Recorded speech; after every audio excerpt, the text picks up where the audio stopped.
Thank you all for coming, and thank you again for your continued support and engagement on these issues. Let me begin by briefly summarizing what the Alliance worked on this past year at the state level.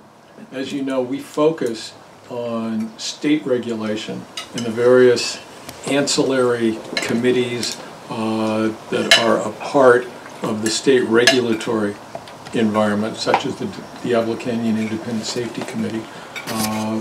We spill over a little bit into local activities. The decommissioning engagement panel that PG&E has put up as their source of local input. We monitor continually. We're also involved with the county's so-called EIR process for decommissioning. We focus on decommissioning cases at the PUC, which generally come along every 3 years for the state's two existing, or I shouldn't say existing, but the state's 3 nuclear power plant sites, 2 of which are no longer active, and also on whatever the current source of funding or regulatory decision-making is on Diablo Canyon. This past year at San Onofre, we were able to negotiate a $30 million disgorgement from Edison for their cask loading incident several years ago. These things all have a pretty long tail on them, so we're litigating things that happened several years in the past. We establish the resolution of that dispute, and then we have to wait a year or 2 for the PUC to ratify that outcome. So in San Onofre, the ratepayers will be getting $30 million back based on our settlement with Edison on a disgorgement, but the PUC has yet to approve that. They probably will at some point in 2024. One of the problems that we've encountered in our decommissioning cases, and it's certainly not identified in the law governing decommissioning at the state level, but one of the things we've encountered is that because the utilities, to their credit, collected a fair amount of money while the plants were operating to go into the decommissioning trust fund, and then they invested that. The stock market has been very favorable over an extended period of time, so neither Edison at San Onofre or PG&E at Diablo Canyon needs additional contributions from the ratepayers to top off the decommissioning trust. They have to make an actuarial projection of whether the trust is sufficiently funded to complete what they estimate to be the cost of fully decommissioning the plant. But at both San Onofre and Diablo Canyon, the trust is, based on those calculations, fully funded. Now, when that removes any financial motivation on the part of the utility to get a quick decision out of the PUC, guess what happens? It goes on long-term hold. So, as a consequence, we're waiting an extraordinarily long period of time for a resolution of any of our decommissioning cases. We recently were able to get the 2018 Diablo Canyon decommissioning case fully resolved by the PUC, but it's a very slow process. For the so-called 2021 decommissioning proceeding, we focused not only on Diablo Canyon, where I think you all know about our recommendation regarding the post-shutdown radiation cleanup standard We focused on that. We also focused on, at the Humboldt Bay site, the outdated assumptions that PG&E has used about sea level rise and offshore tsunamigenic earthquakes that can cause a tsunami incursion onto the site, as they would call it. And in both instances, the best that we have to show for it is the commission said, well, we really don't want to rule on this. We'd prefer to think of it as outside the scope of proper decommissioning planning, but because the Alliance has raised potential cost implications, will require PG&E to conduct a study before the next decommissioning filing on both the sea level rise and offshore earthquake problem at Humboldt and the appropriate radiation cleanup standard here at Diablo. Now, in the radiation cleanup standard, PG&E truly has an indefensible position. They will, in all likelihood, be able to achieve significantly better than a 10 millirem cleanup, unless they don't. And it's that unless they don't option or contingency that they want to protect that keeps them from endorsing the same requirement that has been observed and enforced in New York, Massachusetts, Vermont, and Maine. In each of those 4 states, you've got decommissioning plants where the state has said, we want 10 millirems as the cap. The NRC has indicated that's fine with them. The NRC has a de facto 25 millirem baseline that they think is sufficient, but they'll allow individual states to go beyond that. One would think that California would feel compelled to adopt a nationwide best practices standard, and PG&E knows that. PG&E achieved a less than 10 cleanup standard at Humboldt Bay. They know how to do this. If they apply themselves, they can certainly accomplish it.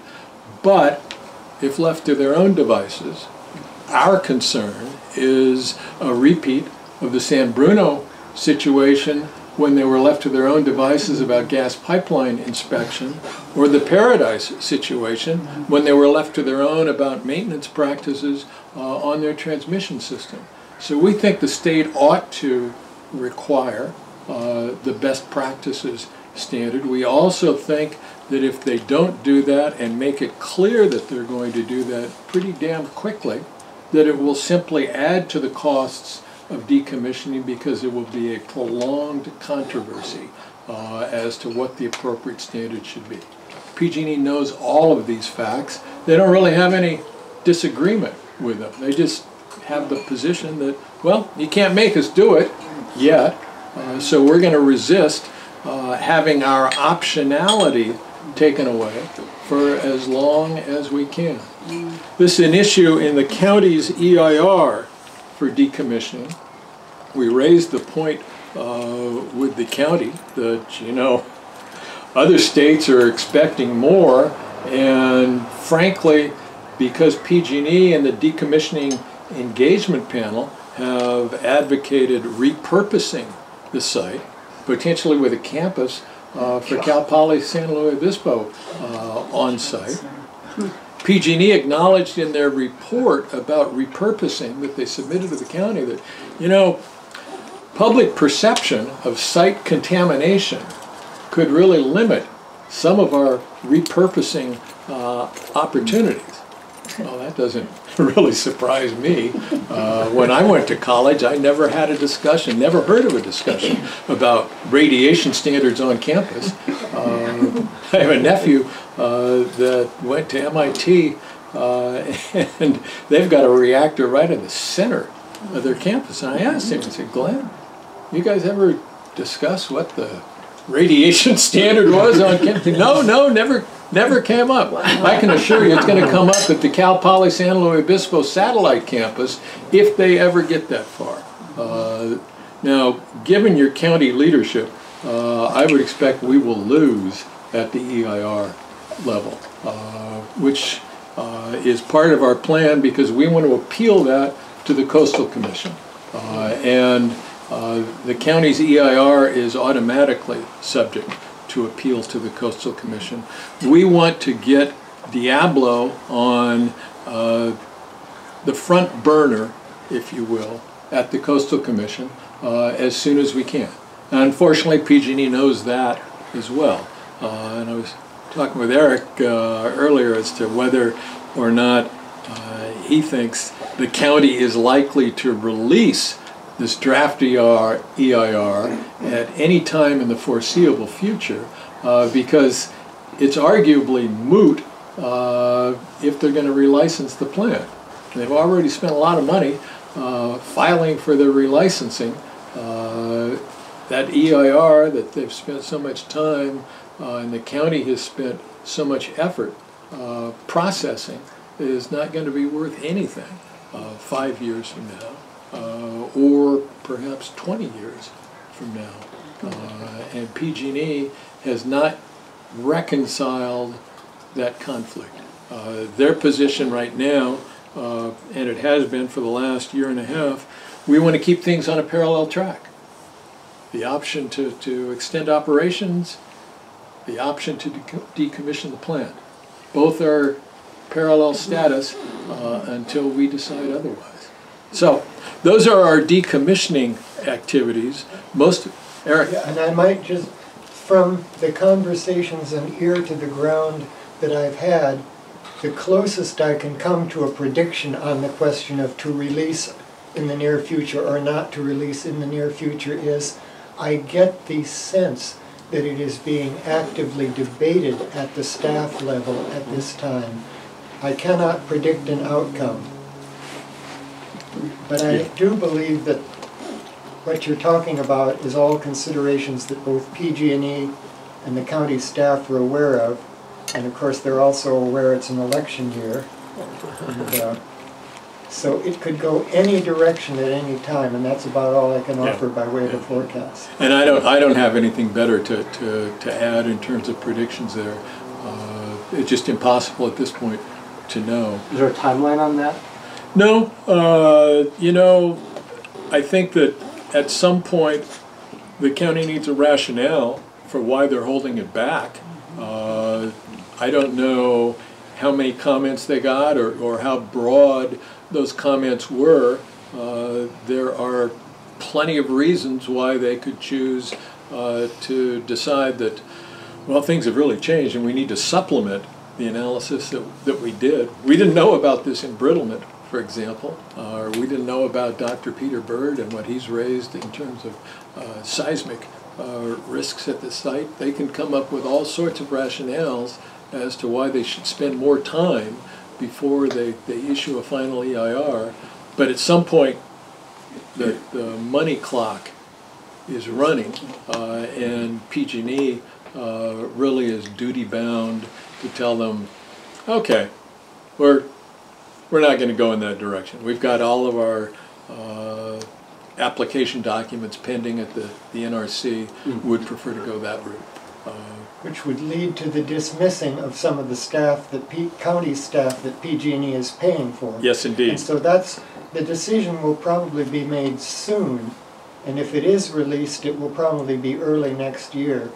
But it might be that people will be released from their employment instead, and it will just sit on a shelf. I don't know. Let me get back to what we really spent most of our time on this year, and it was obviously the proposed extension of the operating period for the plant. We have suffered a tremendous sea change in the overall public environment that surrounds this issue.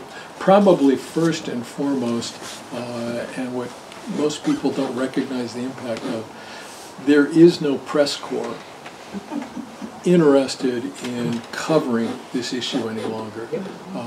That is a radical change just over the last 4 or 5 years. And a lot of it has to do with changes in the media industry and the demise of newspapers. We were told several years ago by a guy that had actually done quite intensive coverage of Diablo Canyon matters for one of your so-called alternative newspapers, that once he'd gone to a mainstream paper, that his editor had no interest. Why? Because the stories don't get enough clicks on the website, and that was probably four years ago that we learned that.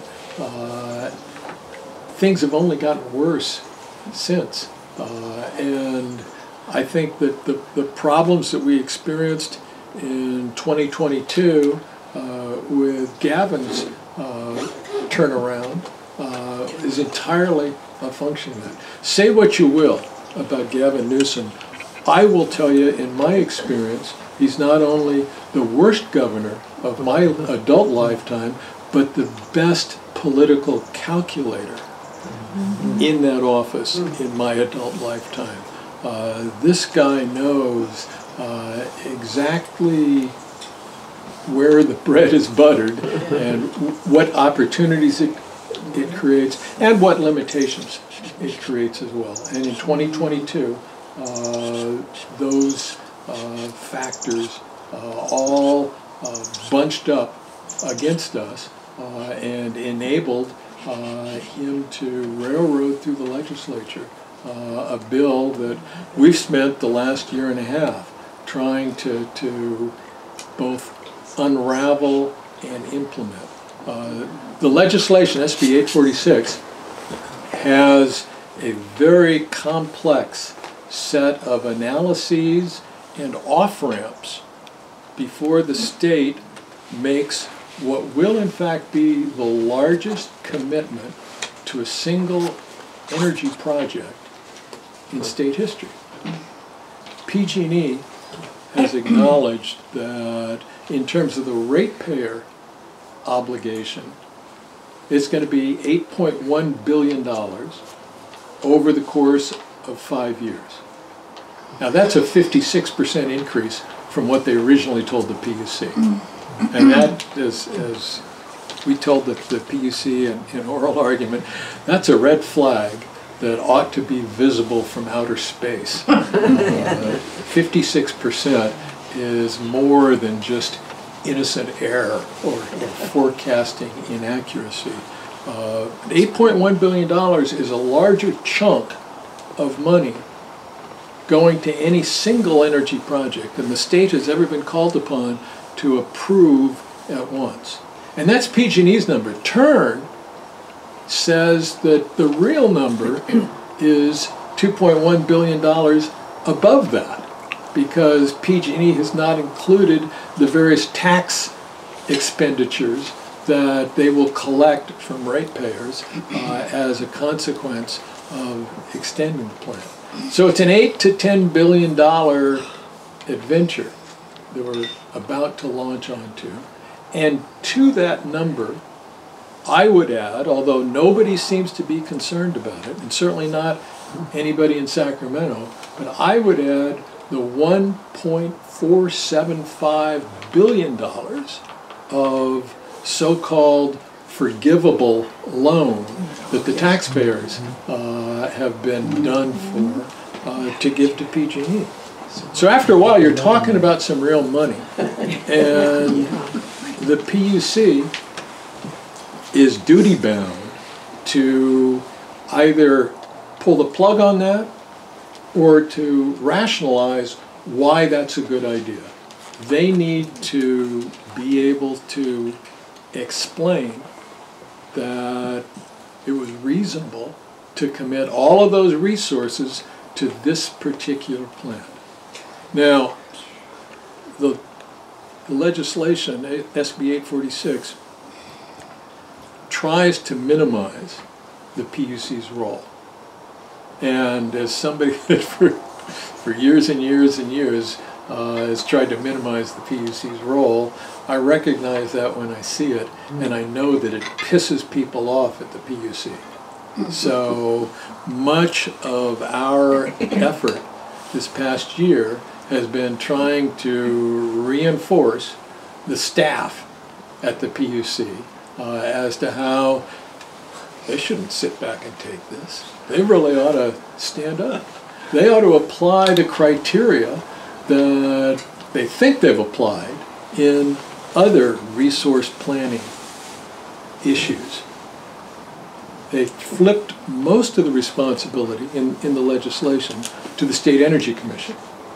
They thought that the governor had more influence with the Energy Commission. The process is not as complex, and they had some friendly voices at the Energy Commission. The vice chairman in particular, Siva Gunda, who has little hesitation to engage in arm-waving histrionics about the lights are going to go out. If we don't keep Diablo Canyon online, the lights are going to go out.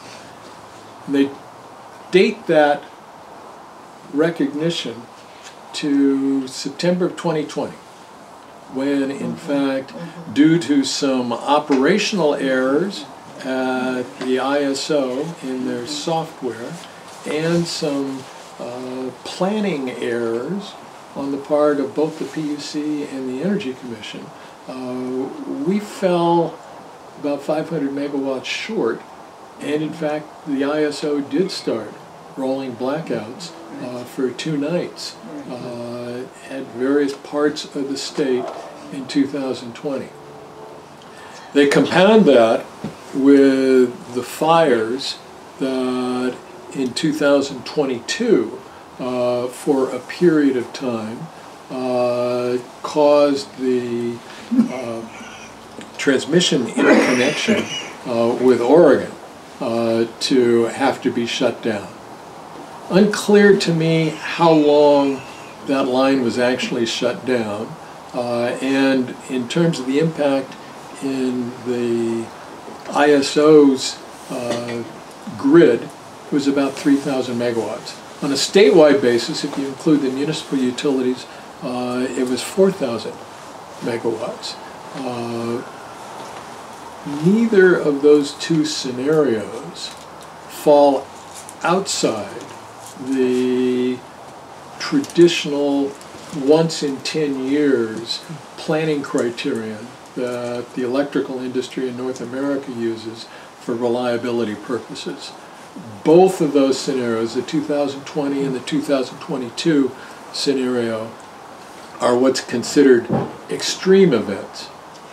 Now, extreme events do happen, and nobody thinks that it's a good idea to allow the lights to go out. I think about all of the people, maybe some in this room, that rely on electricity in their homes for medical equipment. It is really considered verboten to intentionally incur a shortage that jeopardizes the operation of the electrical grid. So that's why the North American criteria has been once in 10 years. People have figured out over countless numbers of studies that that's probably the economic optimal point where you're not gold plating the system and that you can accommodate that kind of outage with what are called contingency resources. And those are plants that you don't run all the time, or they're emergency measures, like asking people to turn their air conditioners down for a short period of time. And the state, shortly before they passed SB 846, gave the Department of Water Resources $3.5 billion and said, we want you to establish a strategic reliability reserve comprised of contingency resources. We want you to build it up to 5,000 megawatts. We want it to be in existence for 5 years through 2027. And we don't want these blackouts to ever happen again. In fact, we don't want there to be a risk of blackouts. 2 months later, and in that same legislation, they gave Diablo Canyon $75 million, ostensibly to buy fuel. Now, PG&E has misrepresented that on 2 occasions as a loan, but we determined in discovery that there was no repayment obligation. So it's not just not a loan, it's not even a forgivable loan, it's just a gift. 2 months later, they voted to lend PG&E, quote unquote, $1.4 billion because we were going to get this state grant, or excuse me, we were going to get this grant from DOE. And it was all going to work out. This was just a bridge loan, $1.4 billion, as the governor's cabinet secretary said on video to the legislature, we expect this to all be paid back from the federal grant. As your local state senator said, we expect to get all this money back. 2 days after the legislation was enacted, PG&E filed their grant application for $1.1 billion. So how do we get the 300 back? And does anybody care about that? Now, David has badgered Senator Laird's office incessantly for the last year and a quarter, wanting to know about that discrepancy. And you'd think that, and maybe it'll be different this next year because we are going to have some budget issues in Sacramento, but you'd think $300 million would be enough to get somebody's attention. And you'd think that there were probably better uses for the state general fund than just giving it to PG&E. But thus far, that has been the outcome. We've tended to focus in the PUC proceeding on cost-related matters. The PUC has told us to stop talking about that forgivable loan. That's DWR's problem, according to the PUC. We don't think that's right. We think actually this PUC has a fiduciary duty to protect taxpayer resources as well. So we will continue to raise that. And I think we may have gotten a little bit of traction with the PUC by focusing on the discrepancy between the PG&E cost estimate and what the actual exposure is. And I think the PUC is going to hopefully be careful about how they express that. I do think that they're probably going to extend the license or extend the operating period by 5 years. The way their proposed decision looked when it was issued about a month ago was that they would, with one hand, extend the operating period, with the other hand say, but next year we're going to do a cost effectiveness evaluation. I'm not real comfortable with that. We've been through cost effectiveness evaluations at the PUC about 3, maybe 4 times in the past. The PUC always hesitates to draw the bottom line. There's always some uncertainty involved, or they're always hedging to, well, you know, if that were to happen, we wouldn't really be on top of it, and we wouldn't allow them to operate a non-cost-effective plant.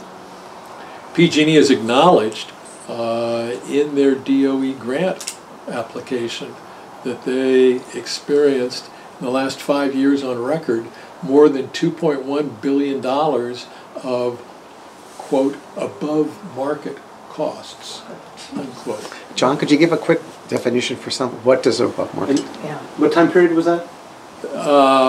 5 years, 2017 through 2021. We don't have numbers yet for 2022 or 2023. Was it average or total? That's total. Okay. So on an average basis, $425 million. Okay. Above market costs is a term of art used in the PUC process to determine what gets charged to so-called departing load. Now, if you live locally, actually if you live anywhere other than the Central Valley and the PG&E service territory, you get your electricity from a community choice aggregator. That's departing load. In 2018, the PUC decided that wouldn't it be neat to have these Diablo Canyon above market costs chargeable to departing load? You know, we built that plant for those people. They ought not to be allowed to escape. So we're going to tag them with responsibility for their fair share of those above market costs. Very difficult to get your hands on what that number is. It's all confidential in the PUC regulatory process. We have gotten numbers in the past as to what PG&E forecast them to be, but getting access to the grant application was the first time we were able to actually get hard data on what the above market costs actually turned out to be. I should add as a footnote that the commissioner that decided that case went to work 8 months later as the Senior Vice President for Regulatory Affairs at the Southern California Edison Company. They'd gotten a big gift package from the decision as well. She lasted down there, well, she went to work in August of the year after her term expired at the PUC. And when Edison made the announcement, they put in the press release that yes, they were aware that state law had a cooling off period where a commissioner couldn't go to work for the utility within 12 months of finishing her term. But in recognition of that, she wasn't going to work on any PUC matters before the end of the year. And she lasted there a couple of years before she went to work for PG&E, where she's now an executive vice president for regulatory affairs. I should add that her staff person, when she was issuing that decision about the above market costs, her staff person became the ALJ that is presiding over the extension of the Diablo Canyon operating period. So it's good to have people that are so familiar with these issues. Doesn't require a lot of education. They're hiring George Santos, I heard on that. Well, he is looking for work. He's looking for work. So where what he was going to take next. Wonder what he'll put on his resume. Where we stand right now is the PUC was supposed to decide the case last Thursday. Instead, they deferred their decision until the end of the year meeting on December 14th. That will trigger a review process where the various parties have an opportunity to petition the PUC for rehearing. One of the issues that came up that might prompt a rehearing, but may be corrected before the PUC actually releases its final decision, has to do with what the need for the extended operating period actually is. There's been a lot of contention as to how to properly focus that test. Diablo Canyon counts for 2,200 megawatts of what's considered to be net dependable capacity, which is during those peak load periods in September, how much capacity can the ISO grid count on from Diablo Canyon. So the law says if the PUC determines that already online by the time of the PUC decision are sufficient resources to meet state planning standards and substitute substitute adequately for Diablo Canyon, the PUC has the option of not extending the retirement dates, keeping the current calendar for closure of the plant. So in this proceeding this year, there was a great deal of argument as to, well, how do you apply that test? Is it just 2,200 megawatts? And we determined pretty early on, based on PUC staff and Energy Commission staff reports, that since 2020, which the PUC was using as the start point, since 2020, there was about 4,485 megawatts, almost a 2-to-1 ratio above Diablo Canyon, that would be available at the time of the PUC decision. So we thought 2-to-1, pretty good ratio, not a whole lot of contentiousness about that. The PUC didn't buy that in the proposed decision. They said, well, we're not going to get very precise or specific. We just don't think anybody's proven to us that there's an adequate substitute for Diablo Canyon. The day before, he met with Xi Jinping. Governor Newsom published a report, or the office of Governor Newsom published a report referencing a database maintained by the State Energy Commission that focused only on storage. We buy a lot of batteries from China. We buy a lot of chemicals for batteries that are manufactured in the U.S. from China. If you're going to have the single high point of your international media career occur tomorrow, what you really want to do is impress the guy you're meeting with by how many batteries you've bought. So he released a report that said that by the end of the year, there'd be 6,600 megawatts of battery storage alone online.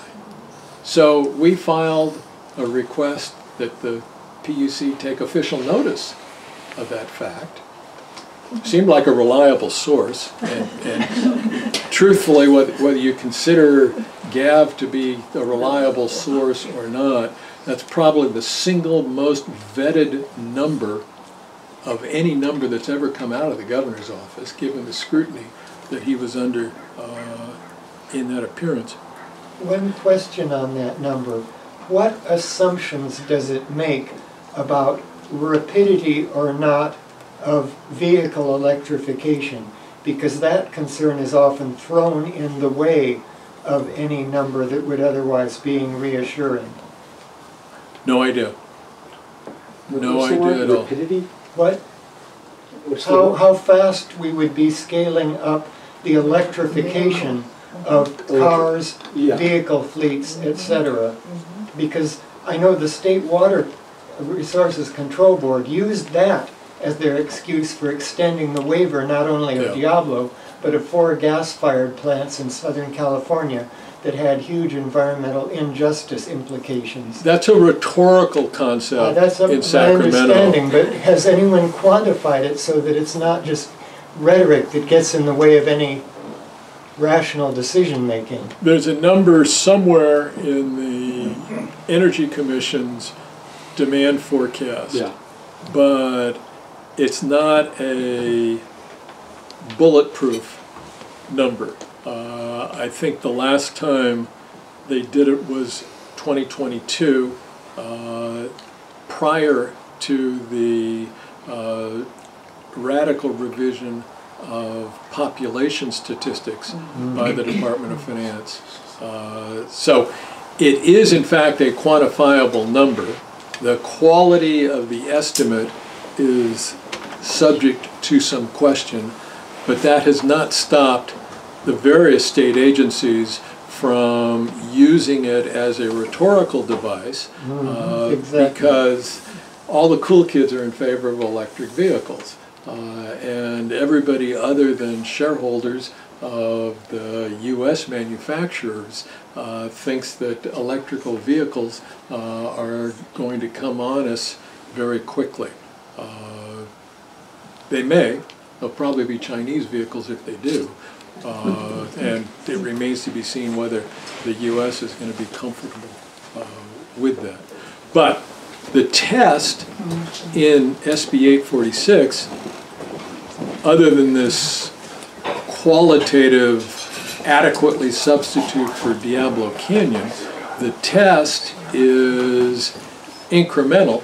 Is there more storage plus renewables that have come online than Diablo Canyon can provide?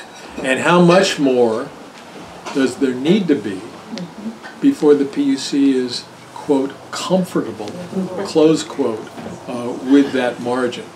And the PUC introduced this notion of comfortable into their proposed decision. It's not clear that that's going to survive to the final decision, because as I was about to say, once the PUC issues its final decision, it starts a 30-day clock where the parties can request rehearing. Rehearing is supposed to be based on new information, and within 120 days, if the PUC has not corrected anything that was mistaken in the final decision and the subject of rehearing, then you can go to an appellate court. Yeah. Okay, so I have a question. When they tell us that they're talking about the power that goes to the grid, right? Yes. So I was talking to Bernadette Del Chiaro, who is the head of the California Solar Energy Association, and she was telling me about the distributed power. She gave me a number of over 3,000 megawatts of just battery power that has been installed in private homes, businesses, etc. It also includes people putting solar on their houses. And those numbers are pretty big. Are those numbers included in what they tell us? Or they're just talking about what's coming on the grid? They're just talking about what's coming on the grid, and it's a really, really good point, and something that we've become so conservative on that when I used the 6,600 number, I was speaking only of utility scale battery storage. The distribution system, solar and storage, is not taken into account. The ISO says they can't see it. They can't control it, so it may as well not exist. And that's not entirely true, because it does influence electrical load, but it contradicts the concerns about growing electrical load, because more and more people are self-generating, which may in part be an explanation for why the PUC, in conjunction with the utilities, have been so hostile toward rooftop solar. John, does this have, is this the rationale for the CEC report that didn't acknowledge renewables? The CEC report is more contemptible than that simple error. The CEC decided that although the SB 846 requires them to do a cost comparison with the Diablo extension, the CEC decided that it would not include any technologies that were currently being procured by other utilities or CCAs, because it didn't want to crowd out any of that procurement, and it felt that if you incorporated technologies that were already commercial and cost-effective, you were somehow contaminating the test. So they focused only on technologies that were not available, which, you know, he It's clever. didn't sufficiently pass the laugh test Yeah, that's. for anybody to take seriously, including the PUC. I will say, as a former member of the State Energy Commission, I have never seen a less professional piece of work. And I would attribute that, and it does reinforce the emphasis that SB 846 placed on the CEC. I would attribute it entirely to the politicization of some of the commissioners and the stature they were able to get in the governor's office by engaging in histrionic arm waving. Now, they may in fact update the report. If they're concerned with meeting their statutory obligations, I think that they have to, but I doubt that they will do that quickly.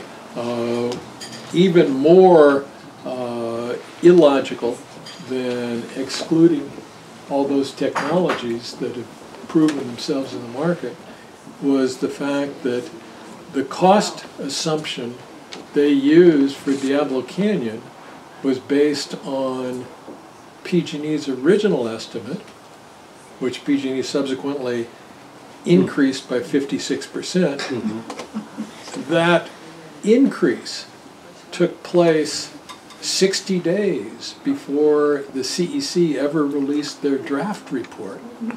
So you ask yourself, does anybody here know how to play this game? I mean, you're supposed to at least avoid the obvious pitfalls in coming up with a doctored report.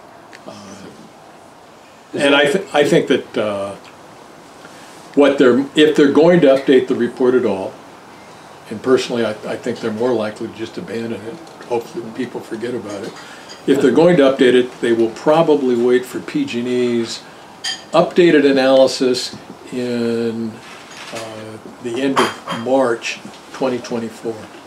The process the PUC is on right now contemplates PG&E coming up with still another cost estimate on March 29th, and that will probably be the driver for any CEC update.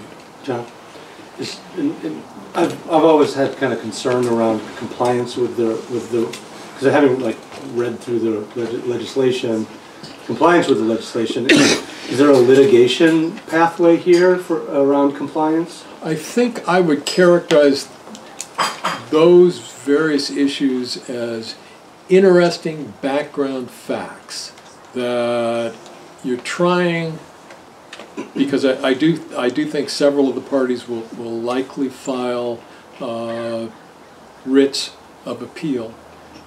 What you're trying to do is excite the prurient interest of a 3-member appellate panel.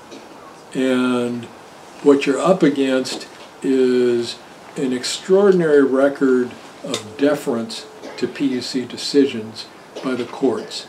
And that's been especially true once the Supreme Court was dislodged as the exclusive appellate authority.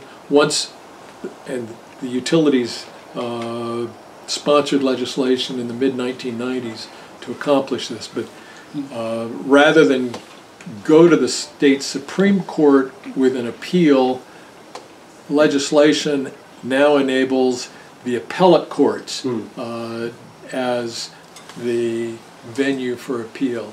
Well, that left the Supreme Court off the hook, put the appellate courts into the driver's seat. The appellate courts have consistently said the PUC is a constitutional agency, and as a consequence, their decisions are presumed to be valid. So they don't want to be drawn into any of the factual issues. Is that the same with the Energy Commission, though? The Energy Commission lost its jurisdiction in terms of unique appeal to the Supreme Court 4 or 5 years ago. Center for Biological Diversity successfully brought litigation saying there's no basis in the Constitution for the Energy Commission to have this. So the Energy Commission got thrown into the Court of Appeal process as well. I'm not familiar with any appeals that have been done of Energy Commission decisions. And what you've got is an extraordinary deference to the factual findings of the PUC. So what you would hope to accomplish by pointing out the various non-compliances with SB 846 is to get somebody on an appellate court to say, wow, this really looks screwed up. And occasionally that happens. The primary basis for reversing a PUC decision is operating outside the limits of the PUC's statutory jurisdiction, or making decisions not supported by appropriate findings of fact, or making findings of fact not supported by substantial evidence.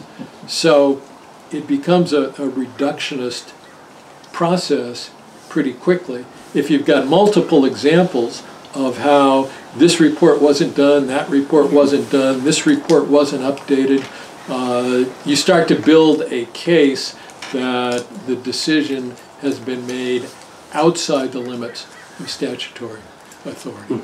And that's our hope.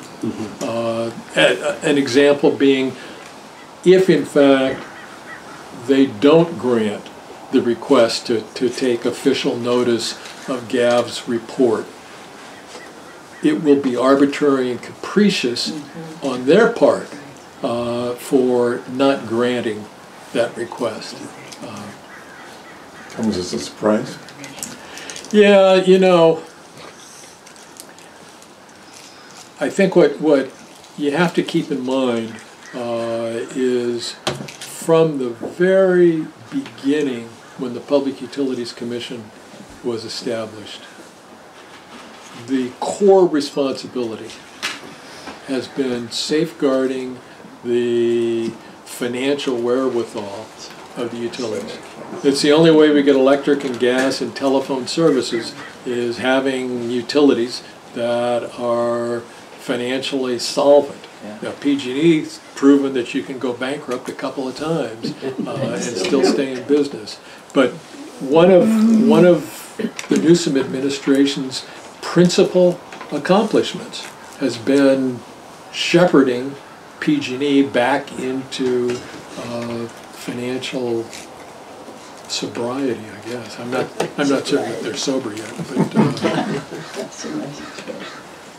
John, maybe you're going to cover this, but can you talk about license extension and how that intersects with, like, my question primarily is, like, what's the real, if they keep it open until 29/30, what's the possibility they keep it open past that? I think it's an extraordinarily high likelihood.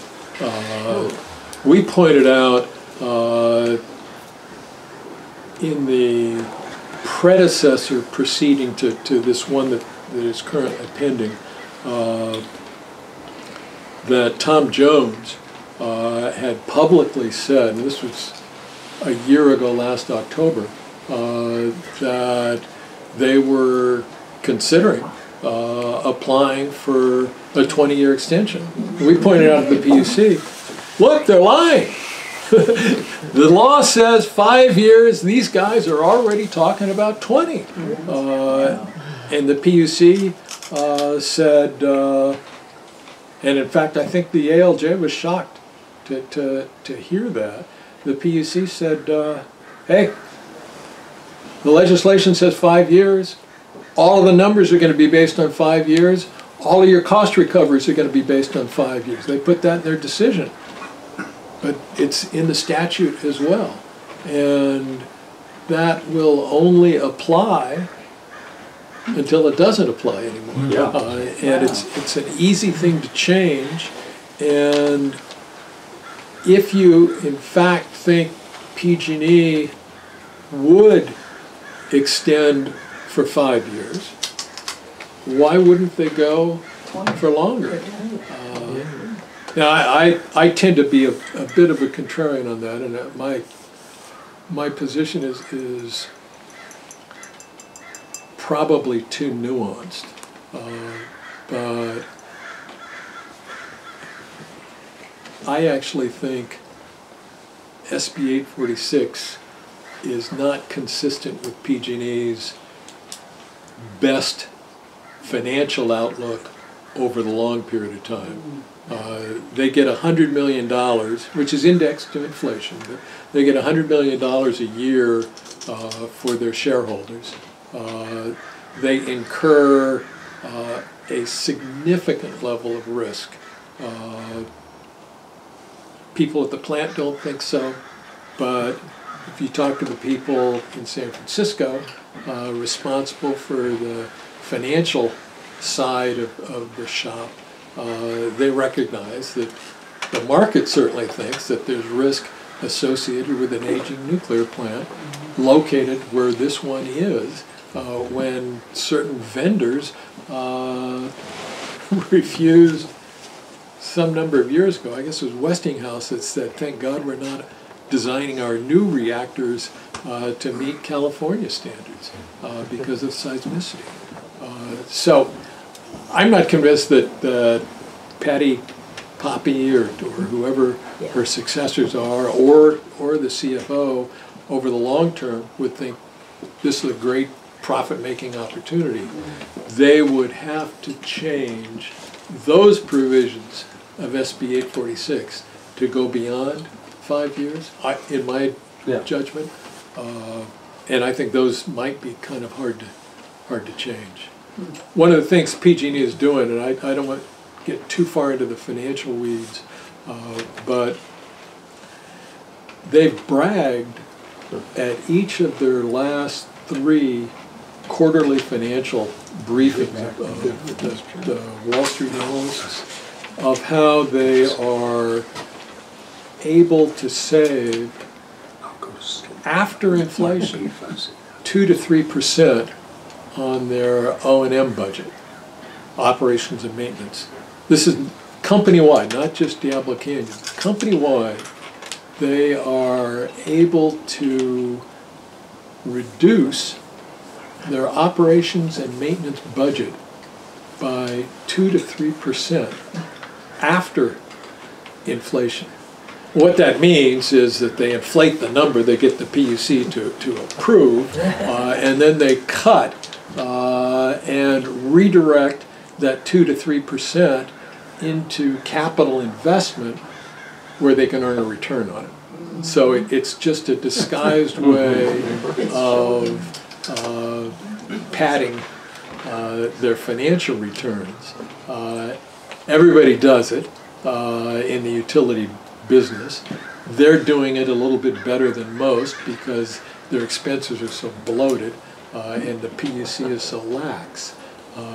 But think about what that means. And Patty Poppe has been very, very clear. We're converting an expense dollar into an investment dollar, and we're earning a return on that investment.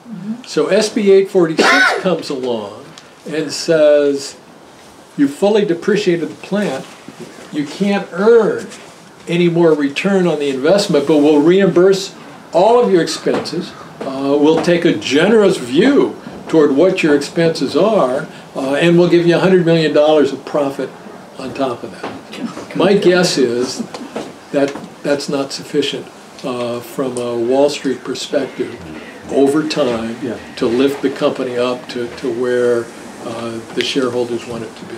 So let me ask you to restate your answer to that question, because I heard 2 different responses. Because I heard you say the likelihood of it staying open was high, and then I heard you say it's going to be hard to change the law, and it's probably not, and the bean counters are going to say no thank you. So can you restate the answer? I'm 72 years old right now. A young man. When I'm 77, Yeah. I anticipate the mother of all battles to avoid changing the law to make this a profitable opportunity for PG&E, because I fully expect Tom Jones, who will probably be higher in the company hierarchy by then, and others of his ilk, to push for extending the plant operations to the end of the NRC license, whatever it is. And I'm not certain you'll have an NRC license decision by then, because I think the mothers are going to do everything they possibly can to contest that extension. And I don't think the NRC will necessarily feel compelled to come to any quick decisions. Why would you? All you need to do is approve the application for docketing, and PG&E can operate the plant as long as it takes the NRC to make a final decision, unless some court shows them the error of their ways. As Diane, The answer is both. as Diane told me too, she's seen them submit applications written on a paper shopping bag, and that is deemed acceptable for docketing. So Yeah, docketing no standard decisions are there. tough. So it's been a long year. It's going to be a pretty dramatic year next year. I'm not a big fan of court appeals of PUC decisions. I expect both we and possibly the mothers will have independent grounds for challenging a PUC decision. I'm quite hopeful that the mothers can get some traction in the Ninth Circuit on one or both of these appeals of NRC decisions. I do think substantively the seismic issue is very much alive with Dr. Bird's testimony. We'll see what the DCISC does with that, although I never have high hopes for the DCISC. I also think that the embrittlement issue is of extraordinary importance, and again, that's teed up for the DCISC. We'll see what their consultant says about that at the February meeting.